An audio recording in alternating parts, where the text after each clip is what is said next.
Earlier this year, through the Blockchain Council, I became a certified blockchain expert.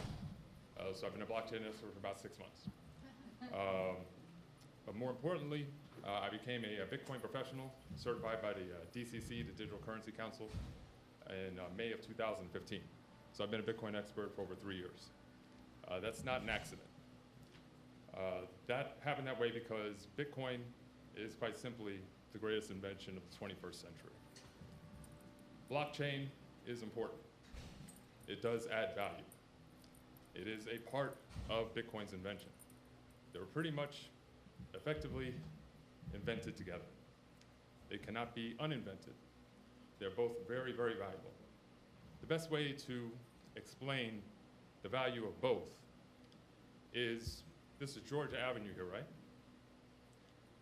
Georgia Avenue, the paved road of Georgia Avenue, will be similar to the blockchain. Bitcoin would be the people who drive their cars on Georgia Avenue. You are always more valuable than a computer network. That's why Bitcoin is much more valuable than a blockchain. You are more valuable than a computer network. You could create a computer network that is better than blockchain. A blockchain cannot create you. So this analogy should encompass what value Bitcoin brings to the world and what blockchain brings to the world. Cars were invented first for a reason. Cars are more important to the world. Go over to the 20th century. What are the greatest inventions of the 20th century? Started with the automobile and airplanes. You can also throw in television. You can throw in the internet, okay? No one says a paved road is one of the greatest inventions of the 20th century. Cars are more valuable.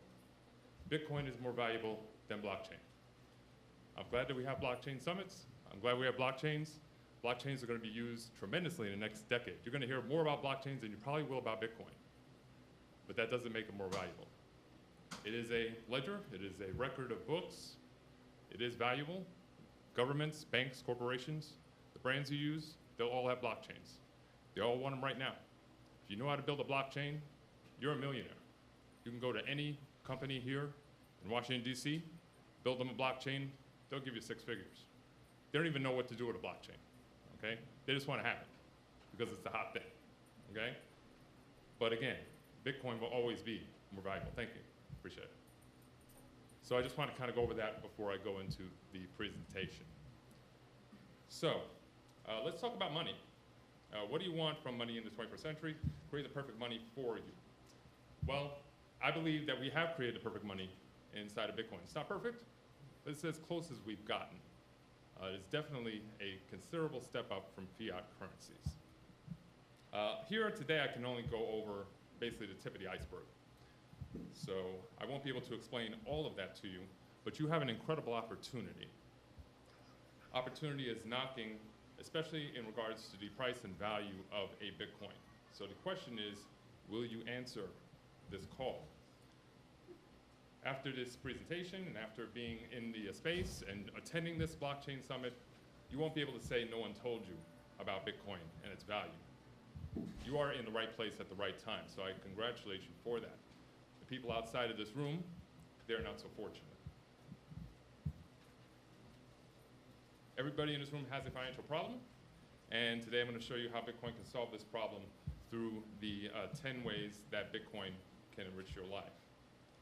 So a little bit about my background. Should I be the one to teach you anything about Bitcoin? So I worked for JP Morgan from 2008 to 2011, so I worked on Wall Street for 4 years as a banker, and I decided that that was not the right path for me. So one day I walked into work, June 2011, I said, this is not it. I'm on the wrong path. I need to get off of this path. My bank acquired WAMU. Jamie Dimon is on the board of directors of the New York Federal Reserve, which is a clear conflict of interest.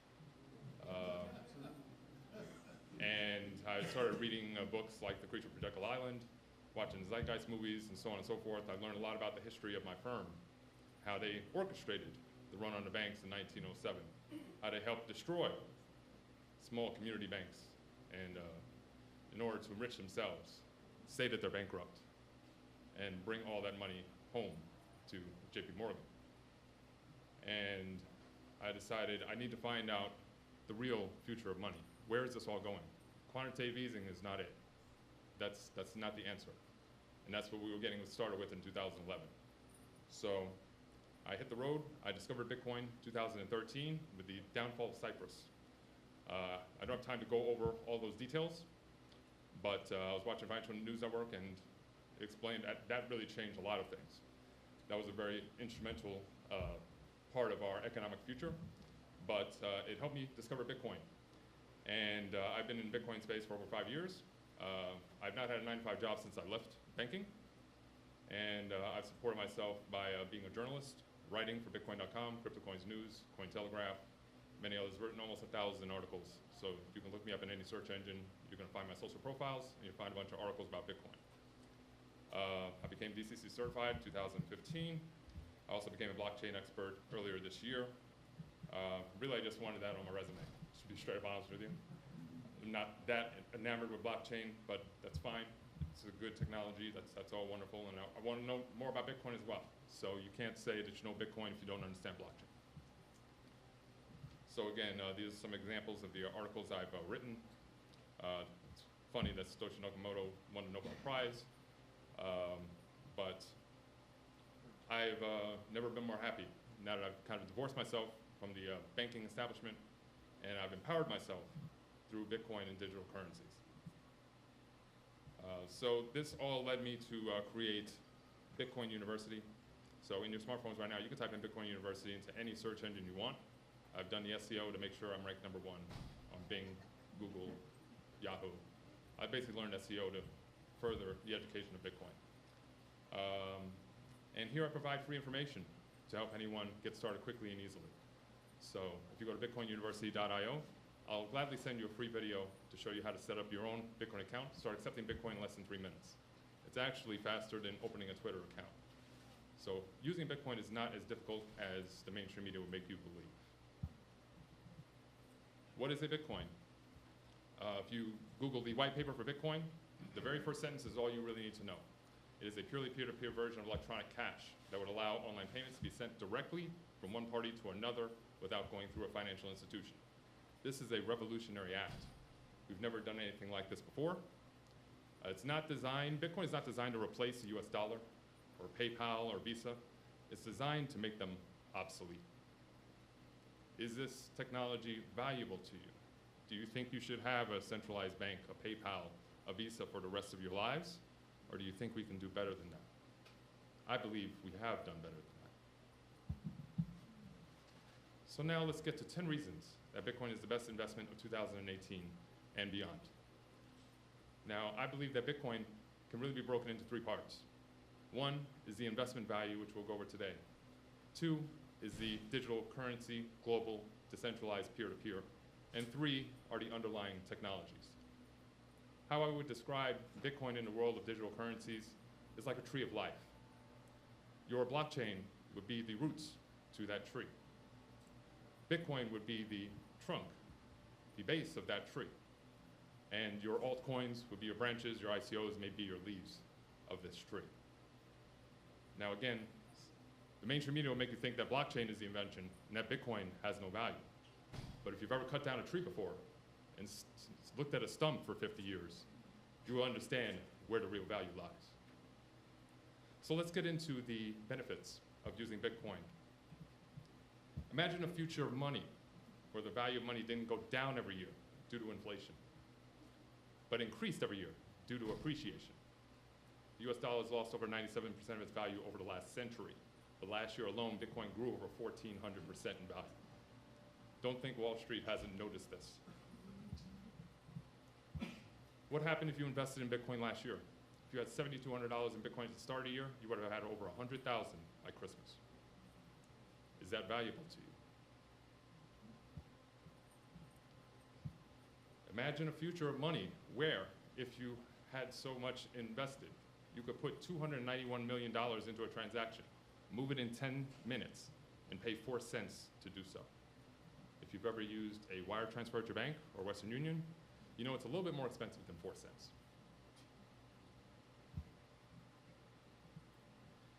Imagine a future of money where you can send any amount of money anywhere in the world in seconds, and it costs pennies to do so. You don't have to submit identification. You don't need biometrics. You don't have to have an account at a bank. You don't have to live near a bank. And as we've gone over, you can go to a feature phone anywhere in the world, $25 feature phone. You can accept Bitcoin anywhere in the world. We have the technology. You don't have to have the internet in order to accept Bitcoin. You don't have to deal with middlemen charging you fees, slowing down your transactions, and you don't have to comply with terms of service because you are the bank. You decide the terms of service. You give Bitcoin value. Imagine a future where you are the bank 24 hours a day, 7 days a week, 365 days a year. Would this be valuable to you? Imagine a future of money where gold isn't valuable anymore.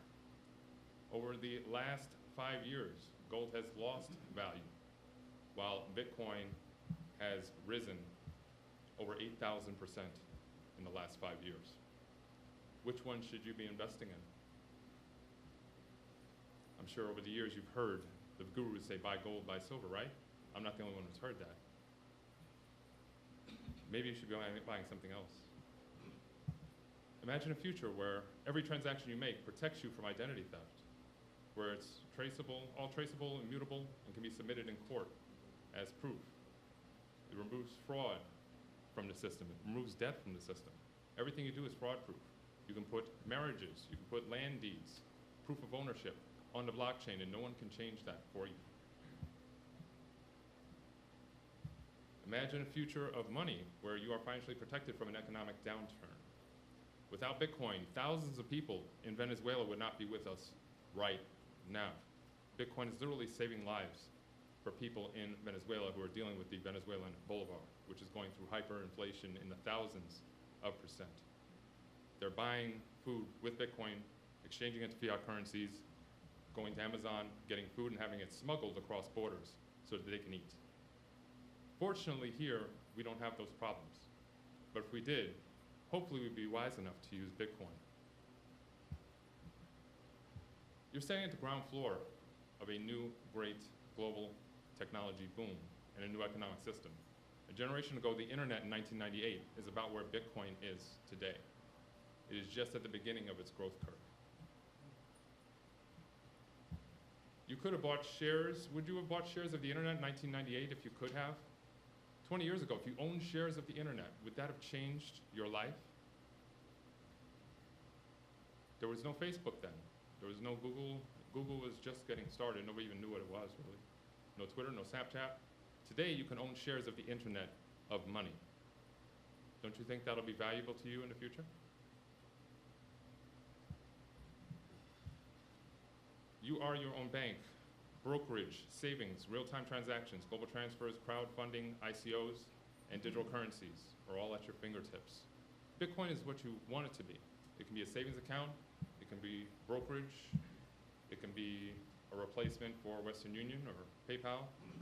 There are no terms of service, fees are pennies, transactions are secure and fraud-proof, unlike any other transaction you've ever done before, and your identity is protected.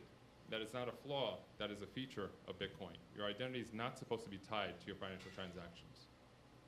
When they try and add KYC or AML to your transactions, this is a flaw in their system that they're trying to introduce to Bitcoin. Always remember that. Say that again, my brother. AML and KYC are not benefits to Bitcoin. They are flaws in the current system that are trying to be introduced. More or less, they're tracking instruments because Bitcoin is not designed to be tracked. It's designed to empower you. So for the first time in your life, you have a choice. You are in control of all your finances. You are the bank. Would this be valuable to you? So there are thousands of app developers, IT professionals, coders, geeks, dorks, nerds, business owners, and people like you and me who are working inside the Bitcoin community to make Bitcoin the world's best currency for the end user. It's supposed to be the best for you, not for the banks, not for the corporations, not for the governments. It's for you. Money doesn't have to come from banks.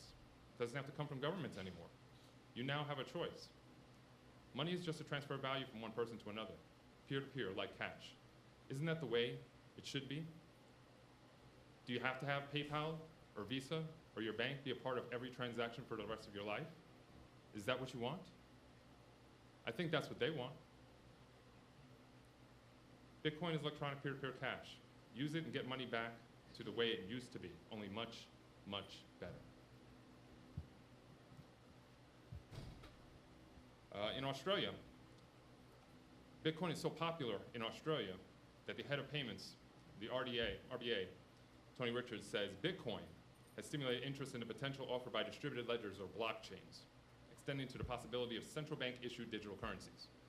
Meaning about 5 years, they'll go full digital, they'll have a national digital currency, and they'll have national blockchains.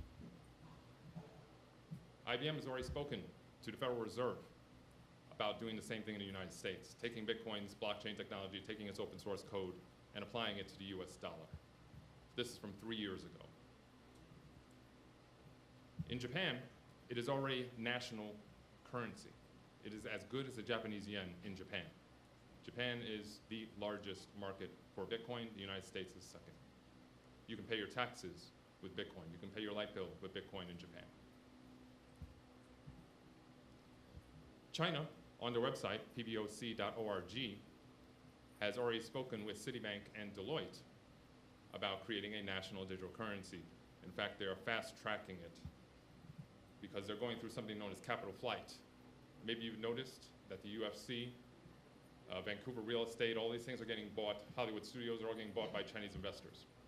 Money is flying out of China, and the Republic of China, the People's Bank of China, does not like that at all. So they're going to use a national digital currency as a control mechanism to make sure the money doesn't move out of the country. That's really the future of national digital currencies. It'll be all about control of the flow of money. It's not going to be here to empower you. It'll be here to control you. But at least you have a choice. Sweden, Ecuador, Ukraine, and Japan have all made similar plans. Japan plans to have their J-coin ready by the Summer Olympics 2020. So all the tourists can use their new national digital currency.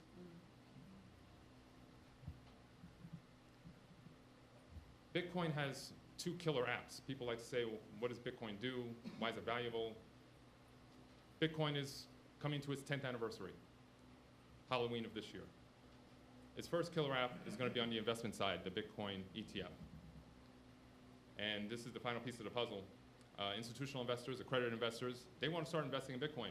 Obviously, all of us who own Bitcoin made a nice little profit last year. And if you had $1 million sitting around doing nothing, you would have liked to have turned that into $15 million last year, but you couldn't do it. You didn't have brokerage, you didn't have an ETF, but it's coming. It's coming fast. And I believe that approval will come at the end of this month, the last day of the fiscal year, September 30th. The SEC said they will have a decision on the ETF managed by the CBOE. The CBOE is what brought us Bitcoin futures last year. Bitcoin went from $2,500 in the summer to $20,000 based on Bitcoin futures. And now we're going to do the same thing with the ETF. So that's going to allow tens of billions, if not hundreds of billions of dollars to flow into Bitcoin, like building a 4-lane highway of money, of liquidity into the space. Basically, Bitcoin is being supported by people like you and I. We buy a couple of Bitcoin here or there, we buy and sell and trade it. We don't have hundreds of millions of dollars. We don't have $10 trillion under asset management. Wall Street has noticed Bitcoin, and they can't get it out of their heads pretty much. They want what we've got. So it's up to you, you know. If you're not into Bitcoin, this month is pretty much your last shot to buy a Bitcoin under $10,000, in my humble opinion. I could be wrong, but I don't think I am. So again, the Chicago Board of Options Exchange brought us the futures last year. They did business with the SEC last year. No problems, everything went perfectly. What the CBOE has said is that they will insure the Bitcoins inside of this ETF. So if there's a loss, if there's fraud, if there's a hack, they will cover all the Bitcoins that are lost or stolen. That's what the SEC wants to hear, because they don't want to be held responsible. They want to be able to pass the buck and say, hey, they said that they haven't insured, so we're fine, we're good. You know, they all want to get their jobs on Wall Street when they're done with the SEC, right? So there's a lot of money waiting to get into Bitcoin. There's actually a lot of backstory about, you know, just pressure from all of these hedge funds, pension funds, who want to get something approved. And that was the big thing over the summer. What was her name? Pierce, head of the SEC. She was coming down in the SEC like, you know, we got to get something going here. You guys are just looking at it and seeing Bitcoin and rejecting it. We got some good things coming. You guys need to pay attention. That was kind of like a little tip-off. The next one is the CBOE. So they've gotten rid of all the bad ETFs. The CBOE's backed the right one. They're on the right horse. And the CBOE is on par with the New York Stock Exchange, with NASDAQ. So if they back it up, it's like Warren Buffett saying, you should buy this stock. Do you think the SEC is going to say, no, I'm going to buy the stock? I ain't going to listen to you. So I have no worries about the ETF. The ETF is coming quickly. Bitcoin could be the world's first worldwide currency. I'm glad that the owner of the New York Stock Exchange figured this out 10 years after it's already been created. If you look up in your smartphones, you type in BAKKT, BACT. This is a new corporation that's being created. Sorry, thank you. That's being created by Starbucks, Microsoft, and ICE, the Intercontinental Exchange, the company that owns the New York Stock Exchange. So they're going to create a new corporation that will allow Bitcoin to be traded around the world in all of the exchanges. Buy, hold, sell, trade Bitcoin. And this is coming for November. So the fourth quarter is going to be explosive for Bitcoin. I see no reason why both of these will not be approved. These major corporations wouldn't get involved unless it was already pre-approved, and it's just a matter of rubber stamp. They're not rookies. They don't do all the legwork and then get rejected at the end of the day. It doesn't work that way. They work backwards. They reverse engineer success. So coming to a close here, you can be the New York subway, or you can be Uber. You can be Blockbuster, or you can be Netflix. You can read newspapers. Some of you still read newspapers, right? Or you can use the internet. Or you can use banks, or you can use the future of money.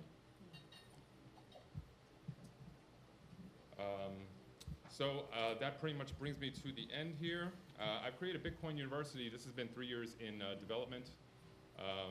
If you type into any search engine, Bitcoin University, I'll come up first.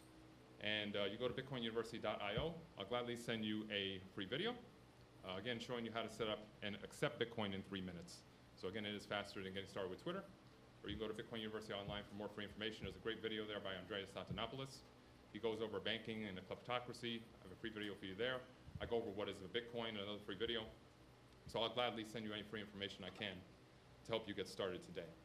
So I'll be happy to take any questions. Thank you for having me, by the way. Any questions?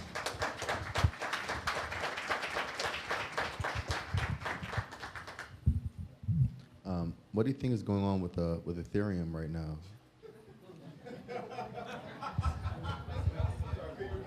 No, I got it. I'm not an Ethereum expert, but I actually do have an opinion on that. Ethereum's running into a problem that I kind of foresaw last year. I don't invest in many altcoins, but I did invest in what was known as AntShares or NEO last summer. AntShares or NEO, last summer was AntShares and then it branded to NEO. Basically, it's a competitor or a Chinese Ethereum, a version of Ethereum.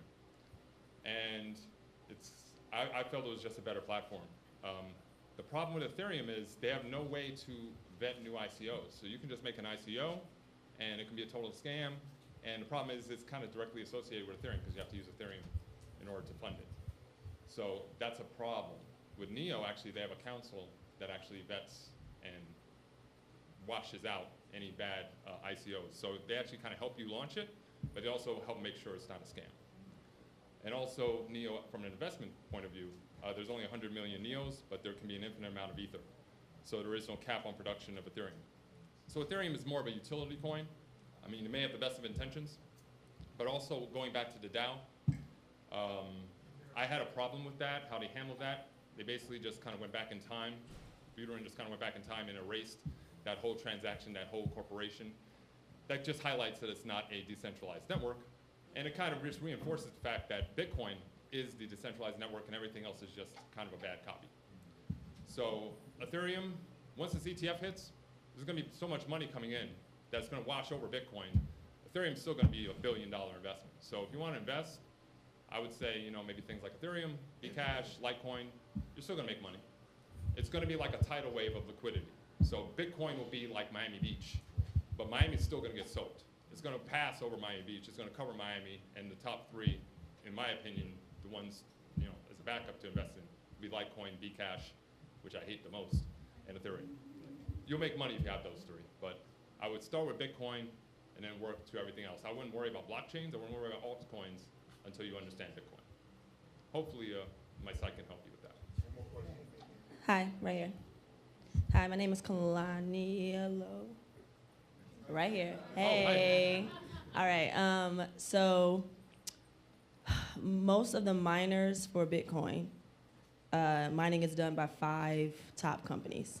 So when we're talking about, especially the Black community, and you're saying like, maybe not you, but I've heard people during this conference say like, let's use Bitcoin to like support our community. But the top 5 miners are the top mining is run by 5 companies. How is that decentralized, and how does that not put power into yet another system that has control over us as a community? Well, that is kind of a fluid situation because every few years those things change. A lot of that is based on the cost of electricity. There's a lot of subsidized electricity in different nations, like Venezuela, like China, like Iceland, and so on. You go back 3 years ago, the whole system was totally different. Everything was in China. 98% of all the transactions were done out of China, and 80% of the value was put in China. Now, Japan and the United States kind of have taken over that market. As far as mining, that's really is one of the weaknesses as far as ASICs and the need to decentralize that part of it. So I can't say that Bitcoin is 100% decentralized. That would not be honest. That would not be accurate. But again, it's going to be based on who's investing in it. It doesn't really matter if all the miners are in China and nobody's investing in China anyway. What I want to compare Bitcoin to is, again, to what we have now, because we're all dependent on the US dollar. I don't want anybody here to be dependent on a central bank or a national government or a corporation or a brand. The moral of the story is you now have a choice in your economic system. Do you want to invest in their system? Because what I learned working at the bank, one of the biggest things I learned is that the people in this room, pretty much everybody, doesn't understand how money works. You give money to a bank and you think it's your money. As soon as you give that money to the bank and make a deposit, it's not your money anymore. It's their money. And then they can decide when to give back to you. If the bank goes under, maybe the FDIC can cover you. Okay, maybe you'll get the money back in 6 months if you have a lot of money there. Okay, but the FDIC can only cover 3% of all the money that's out there. So if there's a economic downturn, what goes on in Venezuela went on here, you're losing your money. You're done, okay? So you need to have a backup. If you sit with a financial advisor who's worth their salt, they'll say put 10% of your money into a high-risk, high-yield investment. You can't just have all your eggs in that basket, okay? And again, 5 years from now, we're not gonna have paper money anymore. You're gonna have a national version of the dollar. In 5 years. 5 years, maybe 7 at the most. So again, you're gonna use the digital currency. The one you choose is going to be the most important to your economic future. Before he gets out of here, I'll take the liberty of asking a follow-up question. I think it was a very good one.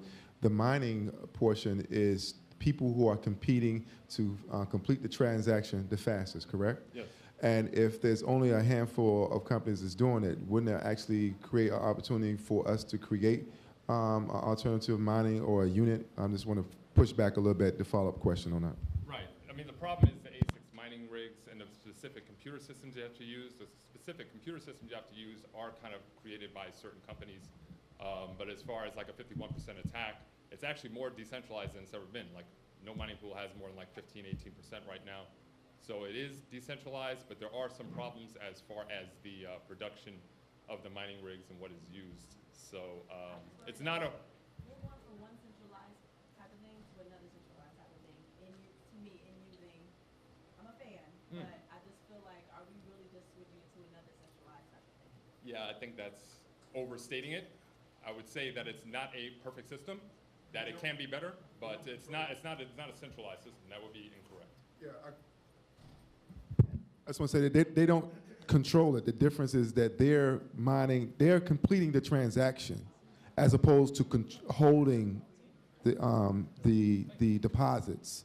So it's a little different, but I feel you. I want to talk to her some more. But give this man a round of applause because he did a great job.